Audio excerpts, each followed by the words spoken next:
Hey everybody, welcome to SMG Viewers Comments. Let's get right to it. I just got my Stop Cupping the Mic Dumbass shirt, and already it got some laughs and some butthurt cup zealots. Thanks, Glenn. Cheers. Well, you're very welcome, Kaat. Thank you so much for ordering. Just want to let you guys out there know that I've got plenty of the Stop Cupping the Mic Dumbass shirts in stock, both in text version and the Jason Raines really killer artwork version. I've also got some new designs like Bass Players Do It Worse and Life Would Be Simpler If Dueling Were Still Legal. Oh, if only. Anyway, you can get those online at the SpectreMedia.ca shop. Next question. London cooler than Paris? Damn, that hurt. But seriously, in what way?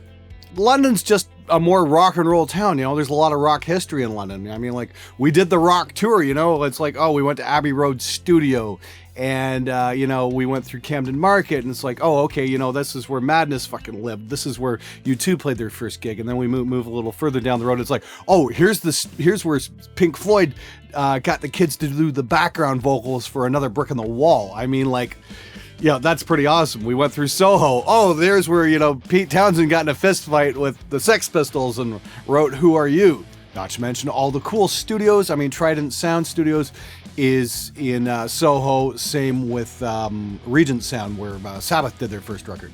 I mean, yeah, the coolness factor from a rock and roll standpoint is awesome. I mean, like, don't get me wrong, there's a lot of amazing historical things in Paris.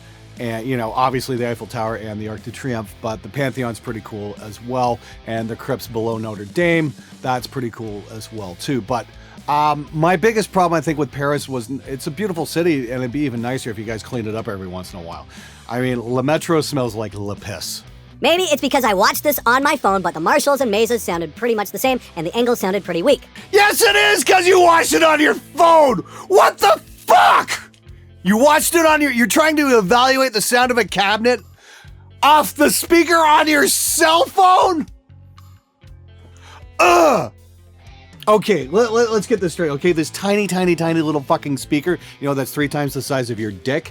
You cannot possibly have any kind of serious audio evaluation on it. It is just not capable of projecting any kind of frequency bandwidth whatsoever. I mean, like, is there even anything lower than 1K on this speaker? I don't think so. If you're going to listen to an evaluation of guitar cabinets or a shootout, make sure you've got a proper monitoring system. I mean, like, at least a halfway decent set of studio monitors, okay? Even headphones lie. Get monitors. Stop listening to fucking shootouts on your cell phone. That's like the dumbest thing ever. I mean, like, okay, I think we found somebody dumber than a bass player. Finally. 2-part question. What are your thoughts about the anime Keynote no Tabi? Never seen it, don't even know what you're talking about. I understand musicians not wanting to pay is annoying, and I hate people who act like this. But what are your thoughts of photographers/studio engineers who change the deal because they can get more money from bands? In our band, we had a conflict with a professional who changed the cost of the project because he decided he should earn more, even though he agreed to a certain price, the reason why we chose working with him. Love your channel. Cheers from Israel. If you're going to make a deal, I mean, like myself as an engineer, if I make a deal with a band for a set price, it's going to be that set price. I charge by the hour. I mean, and if he didn't charge by the hour and decide he wanted more money for a project, that's his fault. He should go by what was agreed to, as long as you guys didn't change the project on him. Oh, we're going to add a bunch more songs, that kind of crap, because yeah, that wouldn't be right either. So I would say, in that case, as long as you didn't change the deal, he shouldn't be changing the deal. This is, like I said, this is why I charge by the hour, so that way as a project reveals itself, and if it becomes more complex than I bargained for, at least I know I'm getting paid. If what it sounds like there is maybe that guy was charging a flat rate and decided it was a lot more work than he originally bargained for. So again, if you're running a small studio, never charge flat rates. Glenn, have you ever mixing for live shows? Care to share some tips on how we, the musicians, should communicate with the soundman? And how to compensate your sound as the musician on stage when the organizer has to supply you with a crappy soundman? I get that the concept of soundmans just amplify what is being played on stage, but my friends always came early to these shows, had some sound check, which sounds pretty good, but after the event started and the crowd started to come in, the sounds from the speakers get money, and the soundman is too busy looking at his phone to even care. Thank you, a fan from Malaysia. I've done sound a couple of times, not a lot. Mainly because most bands are just too cheap to pay me. It's like, that's one thing I've noticed, bands will bitch about the sound guy they had at whatever club they were playing, and I'm like, okay, well, how much did you pay that guy? And you know what? I always get silence after that. Because nobody wants to admit, well, we didn't hire a sound guy. He was the guy that came with the venue. And then what were you expecting, really? If you want good sound at a live venue, hire a sound guy, bring someone along. You know, get a friend who knows what the fuck they're doing and hire him. I mean, otherwise it's a crapshoot, and really, and honestly, you have absolutely no right to complain whatsoever. If you're not paying for your sound, man, there's no question. If I use Adblock Plus, do the videos that I watch earn money? No, they don't. You can always disable Adblock Plus for YouTube, though, and that would be a big help. I'd really appreciate it. Hey Glenn, you mentioned before about the industry being shitty and how you wouldn't want to follow the trends in technology that you utilize. Just wondering if there is any mainstream artists or productions you enjoy or at least think they earn respect for their work. I don't know. I mean, like a lot of modern stuff I really don't listen to. I mean, honestly, the last couple records I really got excited about were probably the last couple Steel Panther records. Those sounded magnificent.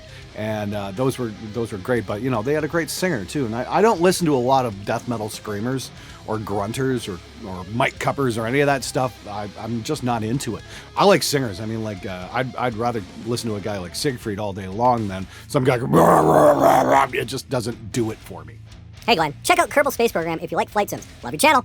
Absolutely love Kerbal Space Program. I completely suck at it. I think I've blown up more rockets on the launch pad than actually managed to lift off. But yeah, fantastic program. If you haven't checked it out, it's great. It's like a Meccano set for rockets. It's amazing. You can build up these insane, crazy spaceship designs and see if they'll fly. Yeah, more often than not, they're going to explode on the pad. But there's actually some real rocket science going on where you can calculate your orbits and shit like that. It's an amazing program. If you have hour upon hour after hour to burn up, check out Kerbal Space Program. It's absolutely incredible. I can't say enough good things about it. You sound like a big Beatles fan, so I have to ask, what's your favorite Beatles album and song? Big Beatles fan, big fan of Jeff Emmerich, the engineer who pulled off all these, groundbreaking recording moves. If it weren't for Jeff Emmerich, we wouldn't be making records the way we are today. That being said, favorite album, Sgt. Pepper's Lonely Hearts Club Band. Favorite song, I Am the Walrus, just because you can't believe they actually pulled that off with just 4 tracks. And again, it's an amazing feat of engineering. Go listen. It's a very dense mix. There is an awful lot going on. It's just fucking bananas. Stop hating. They use Autotune because they like it. You can't hate because that's the sound they want.